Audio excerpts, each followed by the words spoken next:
Welcome to the Awaken Your True You expert interviews. I'm Christine Bongiovanni, a certified life coach who helps women and some pretty cool guys create the love relationship of their dreams. And I do that by helping you create an amazing love relationship with yourself. So, this week, I am so excited to bring you my third expert interviews. I've been enjoying this journey and enjoying the journey of getting better at doing these interviews. And I hope that you're noticing the same thing. This week I have Andrea Giles. So, Andrea, um, first of all, I hope I'm saying your last name right. I should have confirmed that, but you'll let me know if I am saying that right or not.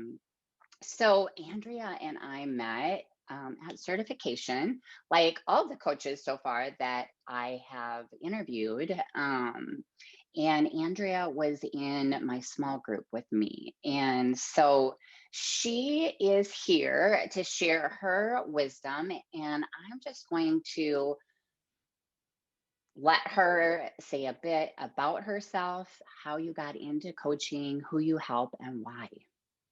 Okay, it is Giles. It's all right, happens all the time. Perfect. Thank you for having me. So fun to be here. Always fun to reconnect with you anywhere. So yes, I'm Andrea Giles. I am a coach and I work with women who are working through infidelity and how in marital infidelity. And how I got into that was several years ago. I went through a really hard period in my life where there was a lot of deceit for many years in my marriage. We were married for 16 years, and I I was very prayerful and careful and was willing to do whatever. I wanted my kids to have the best home life. I wanted the best for all of us. And finally, at the end of 16 years, it became really clear to me that it was no longer a safe environment for us to thrive, my children and I ended the marriage. It was a really, really hard decision. I thought I was in it for the long haul, and it was a really tough decision. At the time, my kids were 14 and under. Mm. And just 7 months later, um, my first husband was involved in some activities that were not real safe, and he was in a car accident and killed at 39. He was 39 years old and got and died. And then my kids were 15 and under. And during that time, even when things were really, really hard, I had other women reaching out to me, like asking me for help. And I felt like a hot mess, right? But people were like, me too, and asking me for resources, asking me for help. And at that time, I felt God just saying, Andrea, you need to get through this. There are people that need you. You need to get through it. Mm. And I knew that I needed to hang tight with him and not, there's a bug flying in front of my face, excuse me. And not like I needed to stay close to God. And so I did. And I got through that. And I thought that it was going to be counseling. So I went back to school to be a therapist. I was going to school, I was taking classes, and I got remarried during that time to a widower with 5 kids. And I picked up my family and moved to Montana. And about a year into our marriage, I noticed that I was still struggling with some of the same things that I was struggling with before and didn't really understand why. Like, I'm in a completely different situation, different husband, different state, different children, all the things, right? Everything changed. I had my own children and then 5 more, right? Mhm. Um, and I was introduced to Brooke Castillo in the life coach school, and everything changed. Like, instantly, when I first started listening, I'm like, what am I even listening to? Like, it just shook me. Like, it helped me so quickly to realize, like, where I could give myself instant relief from things that I had been packing around that were so painful. And Mm. so I knew that this was what I needed to do. It was just handed to me, like, here you go. This is actually what you need to do. Thought it was this, it's actually this. And so I Mm. I jumped into coach training, and have been coaching since. So that's how I got into it. I love that story because I haven't heard that whole story. Oh, okay. It's like, certified training. It's just for all of you know, it's a group. It was a group at the Yep. time of, Yeah. I believe, 120 or so people, and then we were broken up into smaller groups, and I don't know, there was probably 12 or so in our small group. Yeah. And I don't know, I think we're a lot up in our own heads during that time. And so, like, Yes. we hear bits and pieces because we're coaching each other or learning how to coach each other. But we don't know the whole story. And that's Yeah. kind of been some of the fun journey of these interviews is putting more pieces together to in the puzzle as we get to know each other. Yep. So you're saying that people were actually, you were going through this experience in your life and people were asking you to help Yes. them with Yeah. their own issues, right? Yes. So Yes. that's fun. And then how long were you going to school for therapy to be a therapist? Let's see. I think I went a couple years to and just part-time. I was going part-time for like 2 years. I was taking classes and I was enjoying it a lot. I thought it was it was fun to use my brain again in a different way and felt like I was moving towards something. So, yeah, a couple years. So can I ask, what were you doing before you went to school to be a therapist? I have always been a stay-at-home mom. So I went to Got college it. in my early, out of high school. I went to college and went to some different schools. My first husband did grad school all over. We lived in England. We lived in Michigan. He got a master's degree and a law degree from University of Michigan. So I went to college while I was there. But it had been many years at this point since I had been to school. So it was very Okay. much, I had been home with my kids. It was kind of a fun challenge, especially math. That kind of kicked my butt a little bit. I had to ask for Right. lots of help in my Right. math class because I had to go back and retake some things because it had been so long. So Mhm. it Mhm. was a fun challenge. So when you decided to go to school to be a therapist, were you also seeing a therapist for your own Yes. self-help? You Yeah, were. I And how went. would tell Yeah. me a little bit about that since uh, we have people, I feel like therapy is kind of people's first to go to Yeah. because we're so familiar, like even in marriage or any, we're struggling with something, our first go to is a therapist. So because you've done both, and I think a lot of us have done both, but you've actually gone to school as well for it. Yep. Tell us a little bit about that experience. Sure. Yeah. So my experience with therapy, I met amazing therapists, wonderful people. Um, what it did for me that was probably the most helpful is it normalized my experience. So 16 years of being married and having things happen that I felt were off, but I didn't know. Like I thought it was just me, maybe I'm crazy, maybe maybe I'm seeing things, maybe I'm just making this up. And what therapy did was it really taught me, like, I could read out of a textbook my exact experience. Like, Right. this is what addiction looks like. This is how the steps of addiction, like to actually see how it plays out and how the people around it are affected and go, oh my gosh, that was me. Like Hmm. I could write my name in that book. And that was very Hmm. healing for me to go, I wasn't crazy. I didn't make it up. Like this Hmm. actually happened and this was real. So that was probably the most helpful thing where I felt lacking for myself was this thing happened and now what? Now what? Hmm. And I was going to a very well-known clinic for, they call it betrayal trauma. That's like the buzzword, betrayal trauma. And I was going to this clinic specifically for that. I even went to a retreat for like 5 days, which was awesome. But it's very much believing your story, like believe, not like, I mean, not like in a way of, um, I don't know. It was kind of like validating in a good way, but also going, kind of believing the story that you're making it mean in some ways. Mm, Yeah, that is terrible. Yeah, that is mm, really, really bad. And not really offering me different ways of looking at the really hard things that happened. And so in mhm, my head, I just felt like this really bad thing happened, like this really hard thing. And now what? And I just kind of mm, felt stuck in it. And so I got remarried and didn't know how to speak to myself, how to frame it in a way that let me move forward. I still felt very, very stuck in some of the mm. stories that I was telling.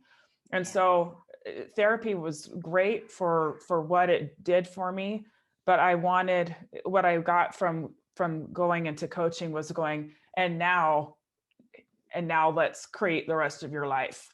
Yeah. Let's decide how you're going to talk to yourself about this time, how you're Mm, going to talk about him, how you're mm. going to frame this whole thing, this whole 16-year experience that you had in a way that will help you move forward. And that's probably the greatest gift that coaching has given me. Yeah. Yeah. And I agree with that. So for myself, Mhm. anyway, I have done a lot of different coaching, couples coaching, or Yes. I'm sorry, not couples coaching, couples therapy with Okay. my first husband. Then did a little bit for myself. And then with my current husband, we've done some. And Mhm. then there was a point in my life where I was like, okay, I need to, we were kind of looking at the possibility of separating. Mhm. And I wasn't. He had said this to me that things just, he wasn't happy. So that's when I like just said, okay, it's time for me to work on me. And I'm going to stop trying to fix everybody else. And so through that, my experience with therapy was, I mean, I loved the therapist and every therapist that I've been with. When I look back, I see a lot of the things that I wasn't agreeing with as defense mechanisms within myself. But um, what I did see is that there was a lot of, oh, that's too bad that that Yes. happened. Your mother, she really was a bad person. Yes. And Yes. it didn't even feel good. I mean, like, okay, well, when you're with your girlfriends or whatever, you want validation, yeah, you should be mad, you should be angry, you should feel awful. But I was at the point where I don't need that. I don't want that. I want to move forward. And so I think what you shared is therapy kind of helps you normalize your Mhm. circumstance so that you see that you're not alone, that you're not Yep. just bat crazy. Yep. Um, but even for me, even I had found the life coach school when I was going to therapy, and I had listened to one podcast that was just like, tormenting my mind. Like, I want to understand this, but it's so abstract. I don't get it. I Yeah. actually then brought it to her. I'm like, can you explain this to me? And the next week, she just said, I don't really agree with what she said, but my Mm. brain kept saying, there's something here. It's just that it's different from what you've heard. Yeah. And so keep going. And so I did stay with her, but I felt like it was more, I call it, I grew up Catholic. I really felt like it was confession. So, like, I'm going Yeah. to sit here, I'm going to tell you all my stuff, and you're going Mhm. to tell me, that it's okay. Yeah, you Yes. should feel awful. Yes. A- and so, truth is, it didn't get me to move forward. It helped me to see that these things happen, and helped me feel a little more normal, but it didn't give me traction to get Yeah. out of my mess. I still felt stuck. So that's beautiful. Yep. So tell me a little bit, when you talk about infidelity and Mhm. betrayal, what does that look like for Mhm. your clients? So when I'm like, maybe I'm inquiring and what if I don't even know if that's the case? Like, Mhm. I have so much distrust in me, I just assume my partner is cheating on me Yep. and I Yeah. blame them all the time. Tell me what different spectrums you help women with. all over the place, like all the spectrum. So I have some clients where their partner has, or their spouse has left them for another woman. Very cut and dry. They're out. There's another woman involved, right? For some of them, it's more addiction type things, whether it be like a sex addiction or a pornography addiction, or just use of pornography where they feel betrayed. Mm-hmm. I actually am working with a couple clients where even though they have felt betrayed in their marriages, where they're feeling the most pain is they feel betrayed by God, that they Mm-hmm. feel like he let them down, and so they're feeling betrayal there. I have clients where something has happened years ago and they're still struggling with it, where they've Mm-hmm. stayed in the marriage and they're still struggling with it. And so really when people come to me, there's no qualifiers, right? It's not no, not quite. I don't care so much about the actual circumstance. Sometimes people will ask like, does this count? Like, is this infidelity? And it doesn't matter, right? It's how do you feel? Do you feel betrayed inside? Is there something that you feel betrayed by? Do you feel betrayed by this person, by God, by yourself? Like, what is it? And that's where I coach. And so it's less about the exact, right? The exact circumstances of, he did this, he did that, but there's been some kind of breach of trust in the marriage. And whether it be something as blatant as like leaving the marriage for another person, right? Um, but anyway, in there, there's a break of trust, and Mm-hmm. that's where they want help. And is it specifically around in a sexual No, act? nope, Okay, it's so actually not. because it could be even like I feel betrayed, maybe, uh, and I'm making this up, but I could see where maybe there would be times where I would feel this way, where we had an agreement about work Mhm.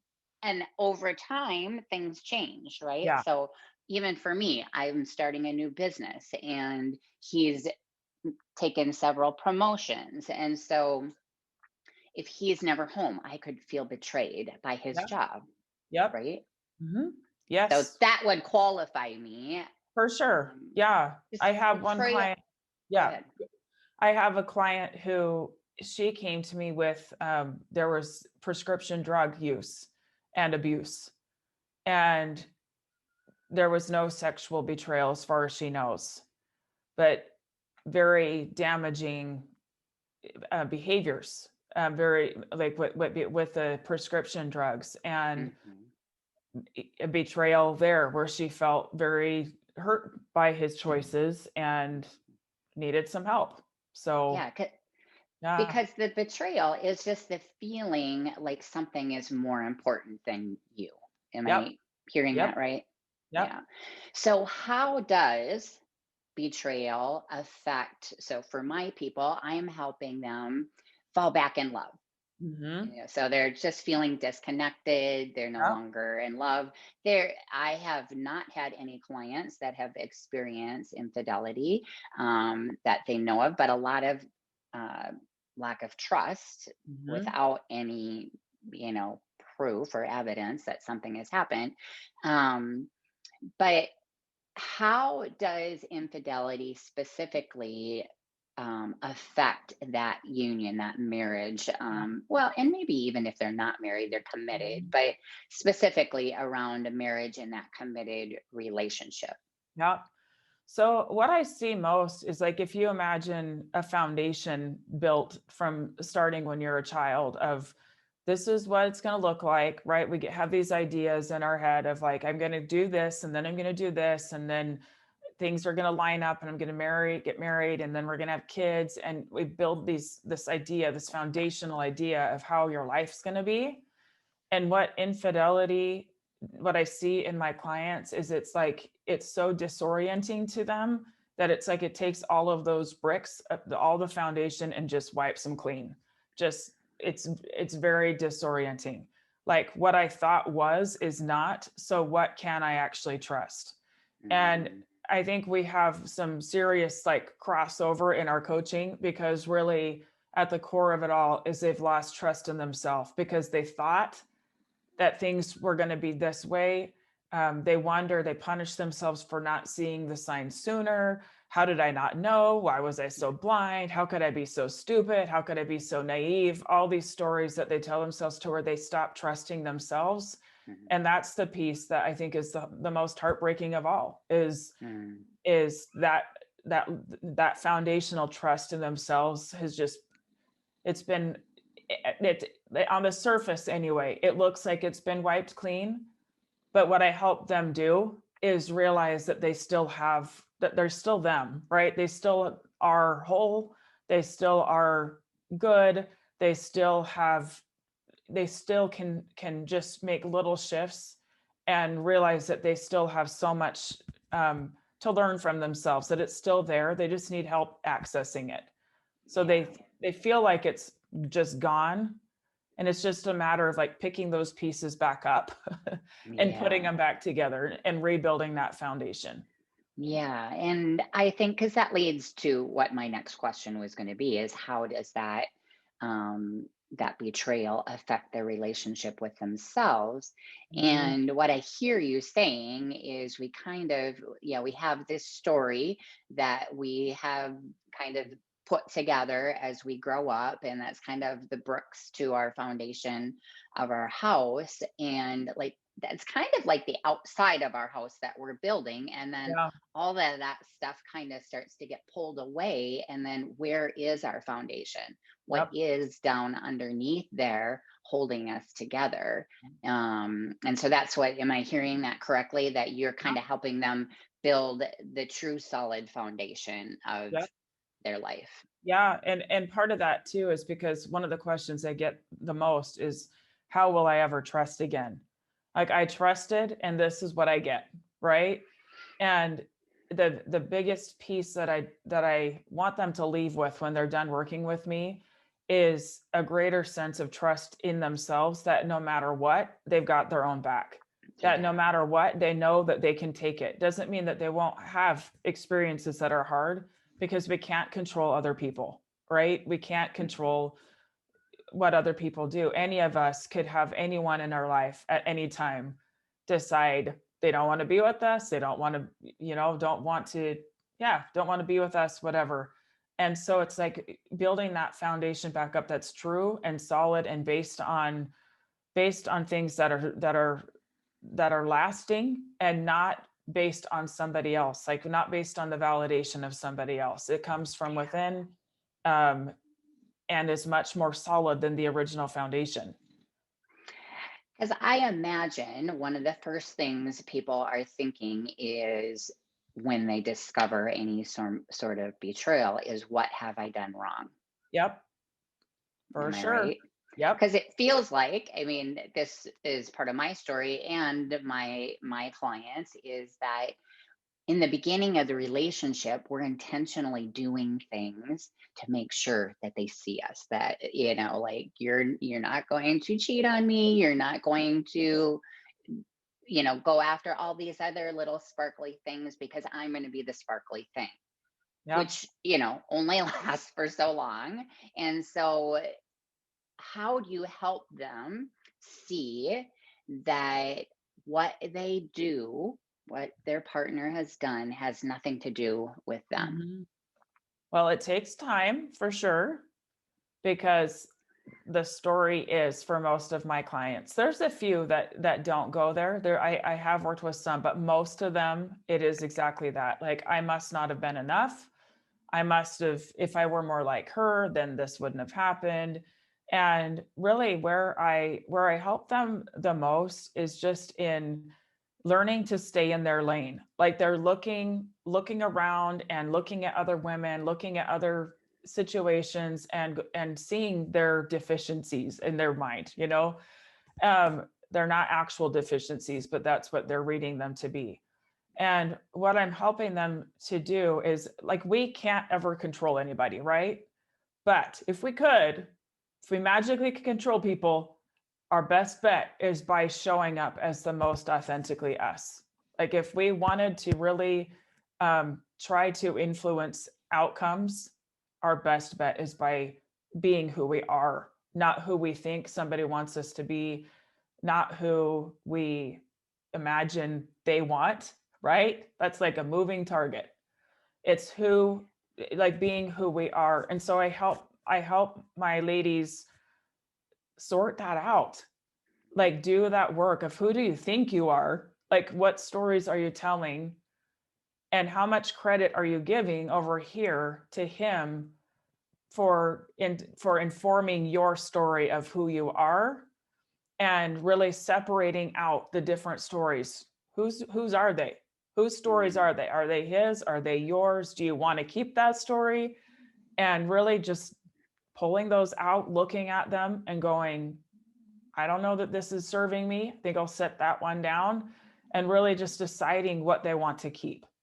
Yeah, which ones they want to put back in the Yes. foundation, that solid inner foundation. Yeah, Yes. and that I have found to be a little tricky, right? Because I love that you said it takes time, Yep. because we have spent most of our lives, not everybody, but myself and many of us, trying to figure out how to fit in and how to get everybody to like us, right? Yep. And um, even though we get to a point where we see this doesn't really feel that great, and so then, like, how do we just be ourselves? Hmm. And I would love to hear your take on this. Yeah. But what I have discovered is that,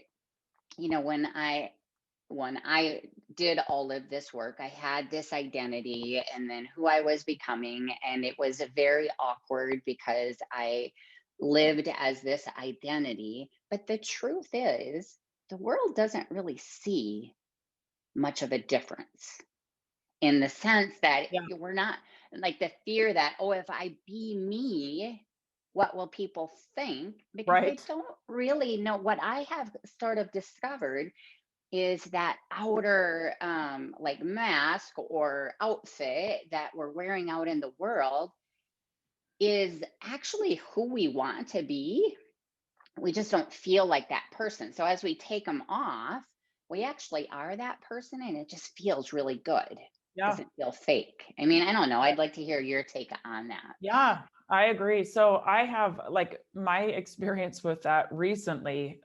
So I got married 4 years ago, and I really struggled. Like where I was just in so much pain was, so my first husband, he was married for 15 years and she had cancer for 6 of those years. And then she passed away, and she died a month before her 37th birthday on Mm. Valentine's Day. She died on Valentine's Day. Oh, And I just created so much pain for myself because I had this story that I needed to be like her to be mm, loved, fully loved and accepted by my husband and by my new kids. That I needed to be, and of course, like when people pass away, they're put on this pedestal, like they're just perfect and angelic and all these things. And people would tell me those things like, oh, she was just too good to be here, you know? I'm like, oh, what does that say about me? I'm still here. Right? Like the stories that we tell. And I was in so much pain because I could see I am not her. Like I am not, like I would hear about just so soft spoken and all these things. And I'm just me. Like sometimes I'm not super soft spoken. I can be firm. I can whatever, right? And I I really had to go to this place where I was willing to set that down and go, what if I'm just me? And feeling that fear of going, I might be rejected. But it turns out I was wrong the whole time. They didn't, my husband didn't marry me to be her. And the kids right, didn't need me to be her. They needed me to be me. That's what they needed. right. And so when That's I worked beautiful. through that and like just kind of like, all right, I'm going to do me. It's so amazing to me how much my husband and I, how much our relationship has just transformed because he wanted me and I wasn't letting him see me. I was hiding parts of me. I was like tiptoeing around me. And so the more that I have just like been like, here I am in all my glory, good, bad, and ugly, right? Like that's what has created actual intimacy in our relationship.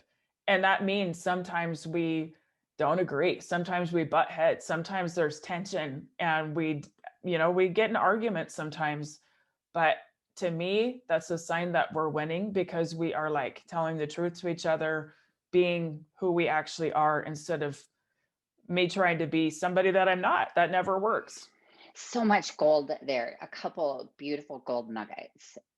One, that it's hard for people to understand that, like, if I just be me, everything else is just going to fall into place.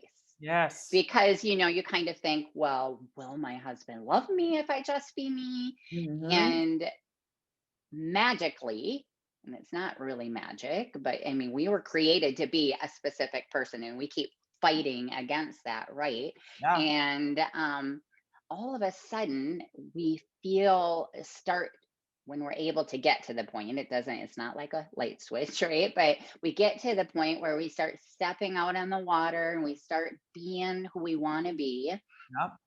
There might be a little like, what's going on here?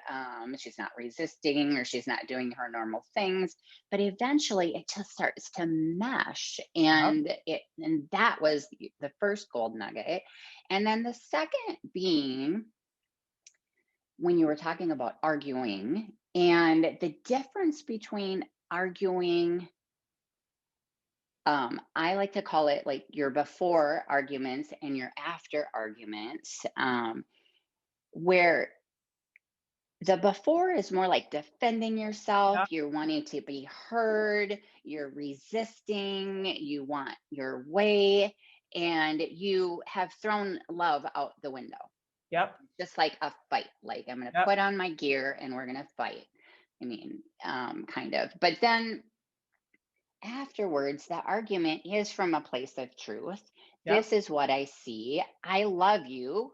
Hmm. Let's work this out. It's Yep. not about you being right, me being right. It's about what is it that we're butting heads on, Yeah. and let's listen to each other's story. And I love you, Yep. right? Yep. It's this place of, yes, it's love and truth telling, and we're on the same team. We're Yes, on the yes, same team. We're both going for the same thing, right? exactly. Yes. Yeah. That's what Yeah. I was just going to say. We're both headed in the same direction. We have the Yep. same goal in mind. We just Yeah. see the steps a little differently. Yeah, when with my husband, like he came into the marriage very like any confrontation in his mind was just like bad, right? Like, oh, I don't want to fight with you. And it's taken time to teach that and even teach myself because in my first marriage, we didn't know how to do that.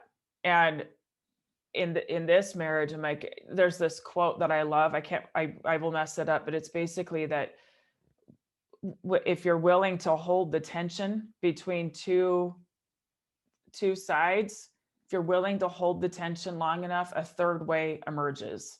Yes, And so and good. so when we first got married, what would happen is sometimes like if it got too hot, he would like leave. Sometimes I would want to bail, right? And where we have grown so much is staying in it. Like we're Yeah, staying here in this tension, and it takes this emotional maturity to like sit in it, and that third way does emerge. yeah, And yeah, so that's something that has been huge for me to understand is that it's not about like just sunshine and rainbows and oh we never fight that means that we're golden, right? right, Nope. right, Because real right. intimacy, sometimes there is that tension as we're truth telling. We're putting Yes. this very intentional heat on our relationship. It's a good heat. It burns a little bit. It can Mm-hmm, feel very uncomfortable, but that's what like melds your relationship and moves it into something greater than hmm. if you just stayed away from that heat. Yes, the heat that heals, right? Yes. Yes. So, another question I want to ask you as we start to wrap this up Mhm. is when people come to you and maybe infidelity of some sort has occurred, Yeah. and they want to know, should I stay or should I leave? Do you help Mhm. them make that decision? And if you help them, how are you helping them with that Mhm. decision? Yeah, so I never will tell somebody this is what you need to do. Never, because I Mm, don't know what they need to do, right? It's between them and their spouse and God. And so that's not my business. Where what my business is, and that's part of my offer actually, is I help them get clarity around that. What I help them do is clear up some of the stories of what they're making it mean. So a lot of people have a belief, for example, that it would like ruin my kid's life if I leave. If I end the marriage, it would destroy my kids. People will have the story that they can't provide for themselves, so they stay. That they feel trapped. They feel like they don't have any options, so they have to stay, and then they feel pretty miserable because they feel trapped, right? Um, and so I help them like find what those pain points are, those things that are restrictive to them, and help clear those out. And it's so amazing what happens, because when they feel that freedom of like, I could stay and be totally fine, and I can also leave and be totally fine, they make the most powerful decision. We don't right, choose well when we're in a fearful place. We just don't. right. If we feel trapped in a corner, we don't choose real well. I mean, No, and even for, we don't choose well when we're in a reactive spot of going, he did this thing, so I'm out. I'm just out. We don't choose well from that place, because right. it's a very fear-based, reactive-based response. And what my program is all about is about digging out our own courage, our own wisdom to stand in those discussions where we're telling the truth, to ask the hard questions, to be present and to say, this is where I'm going. Are you on board? Are you coming with me? And Mhm. sometimes we can't make these decisions if we're not willing to ask the questions and have the discussions. And so it's, yeah, I never would tell somebody this is what you need to do, but I help them clear out their own clutter, clear out their own stories, so they then have the freedom to choose from like their best self, from Yeah, their most knowing, wisest self, what truly is the best thing for them. yeah. So the top three results that people could expect, their before Mhm. and after, or not Yep. looking at their before, but their after, is having a clear mind and being able to make that decision as to whether they want to stay or go. Yep. The second one I heard was to build that trust within themselves. Give me the second and the third. Sure. Yeah. So the second is, yes, building that trust within themselves. And so much of that is learning to tell the truth. Hmm. Because most of us, as you mentioned before, have spent our life living at the effect of other people, living for other people, like with a belief that I'm here for other people. That's why I'm here. And learning to just own who they are, and that what they want and how they feel matters, Mm, just for the sake of them, the mm, one, mhm, for the one, mhm, it matters. And helping them learn to tell the truth, learn to have the courage to have those discussions, to ask the hard questions, to look themselves in the mirror and see and ask hard things of themselves. The third thing is I help, like one major piece of what I do is, there is, most of my clients, there's a trauma response um, where like instant going into like fight or flight or flee, right? Um, or freeze, excuse me. Like mm, like most of my clients struggle with that, where there's been some kind of trauma. Their brain processes it as a trauma, yeah. and so there's this very heightened reactive, and I know all about that. I've worked on that myself for quite some time, right? I Mhm, know all about that. And so the third thing that I help my clients do when they leave my program, they have much better skills of self-soothing, mm, knowing how to bring themselves down, knowing how to drop out of their head that's just like on fire when they're feeling triggered. And I don't love that word, but that is kind of what it feels like, is this heightened, well, I'm going to die, Mm-hmm. like I'm in Mm-hmm. danger, and Mm-hmm. helping them know how to bring themselves down with Yeah. multiple tools to do that. Yeah. Yes, Yep. that's awesome. I love that. So, is there a book or a resource? We're going to talk about your beautiful podcast in a second, but is there a book or a resource that's kind of your go to for people wanting to find Yeah. like a new way to overcome this? Mhm. Yeah, so these books, that they're not specific to infidelity, but they're specific to relationships, and infidelity is talked about in them.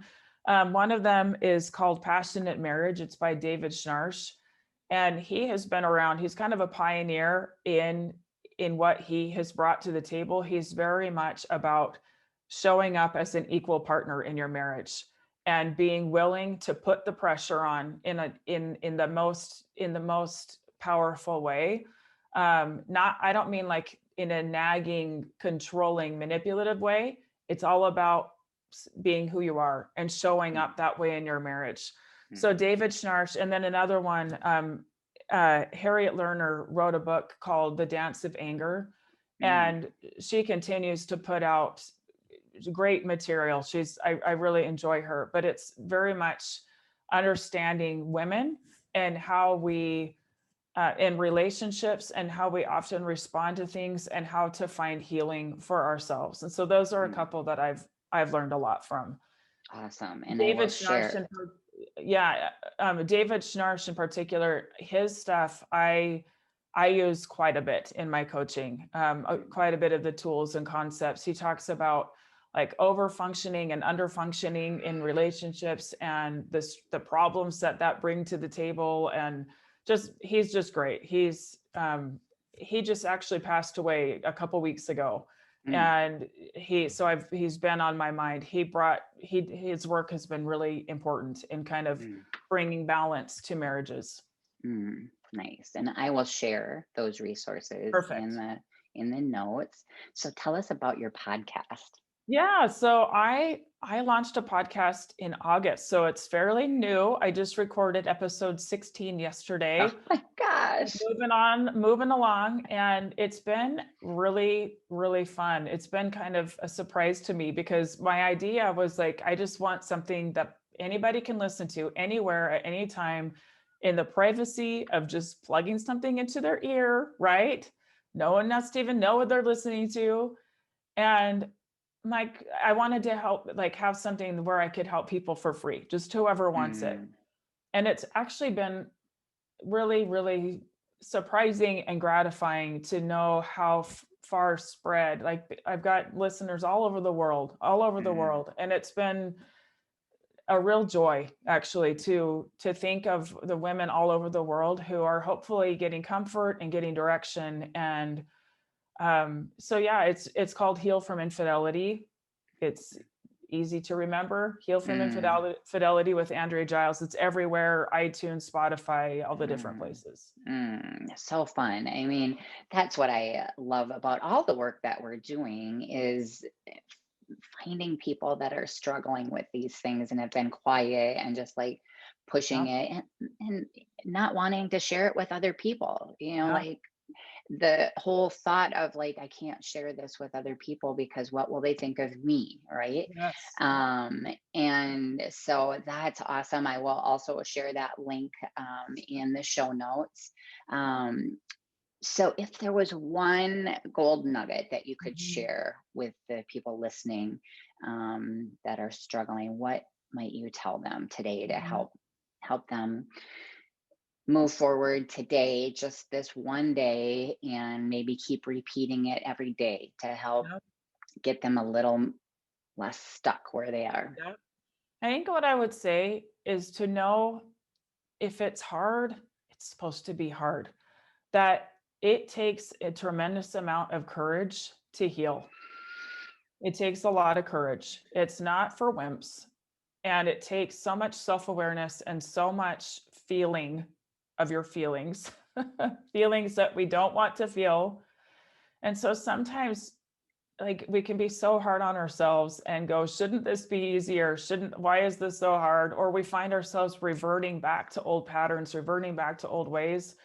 And what I would say is just it's okay. And that it takes courage to heal. It takes courage to change your life and even like a 1% shift, 1% of just opening up to a new way of viewing something, a feeling that you're unwilling to feel before, that you're willing to try on. 1% shifts are the things like that is enough. Like the slightest shift can start this ripple effect that will change your life. And that we think that it has to be this huge thing. Like I have to change this behavior and never do this thing again, or it's not going to work. And then we kind of can despair, right? And 1%, having the courage to just crack that door open, 1% is enough. That's all that's required. That's all that is needed to completely transform your life. Yeah. And that, um, what I want to add to that Yeah. is that it is hard work, but it's not as hard as stuffing it away. Oh, no. And I mean, for so many people, myself included, just imagining how awful it's going to be, I'm just going to keep stuffing it. I'm going to keep stuffing it. But like you said, opening that door a little bit, taking a piece out and Yep. working on that, and feeling the emotions actually is like an amazing experience. Yep. We don't think it will be, but when we know, we're not going to get hurt, this is just an emotion, kind of that basic what we teach. What we don't know is, we're protecting ourselves, and that we're really only protecting ourselves from experiencing emotion. We're not going to actually get hurt. So, Yep. that it isn't easy, but it's so gratifying and so much easier than Yep. shoving that door closed and trying to Yep. keep it closed. I So agree. Yep. this has been so much fun. Thank you so much for joining me. Thank I you. feel like we could keep talking Yeah, I'm forever. sure we could. Um, but lastly, how can people find you? How can they work with you? Are you taking new people? Is it a one-on-one Mhm. coaching program or group program? Yes. Program? Just tell us a little bit about that. Sure. So you can find me, like I mentioned before, on the podcast, right? Heal from Infidelity. My website is andreagiles.com.